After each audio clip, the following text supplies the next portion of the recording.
trentaine d'acteurs d'animation des circuits agrotouristiques des fermes sont en formation du 10 au 22 octobre 2022 au centre Novignon à Grand Popo. Initiée par l'ONG Eco Bénin en partenariat avec Village Monde, cette formation vise à doter les acteurs identifiés pour animer les circuits écotouristiques mis en place des savoir-faire nécessaires pour assurer une mise en œuvre de qualité des activités agrotouristiques dans le paysage du projet et ses environs.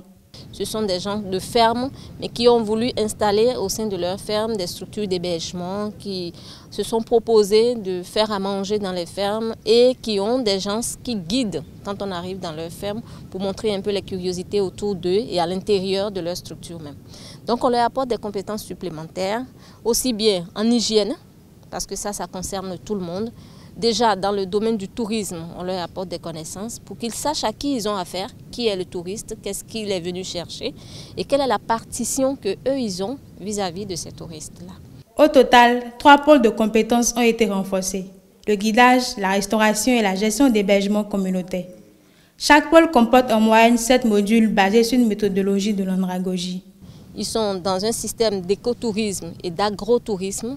Donc le truc, c'est pas d'aller ramener des menus d'extérieur, mais c'est de valoriser ce qu'ils ont autour d'eux, de valoriser leur production, ce qu'ils produisent, ce qu'ils plantent, ce qu'ils élèvent.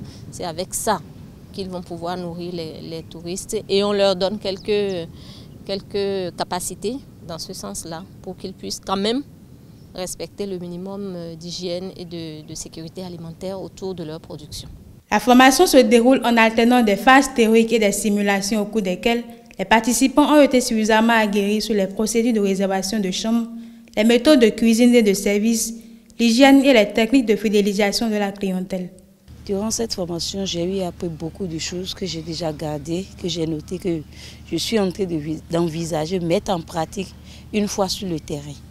Par exemple, comment accueillir un client, comment satisfaire un client du début jusqu'à la fin. Quels sont les services qu'on doit rendre à un client pour lui laisser une bonne image, un bon souvenir pour pouvoir revenir des prochaines fois. Ça nous a montré beaucoup de choses qu'on ne connaissait pas. Par exemple, à la réception, les contours de la réception, avec la pratique et théorie, nous avons pu, on a connu maintenant ce que c'est que la réception digne de ce nom. Des séances pratiques sont programmées et conduiront les participants sur des agrofermes afin de s'assurer que les notions acquises en salle sont bien ancrées et pratiquées dans la vie habituelle des participants.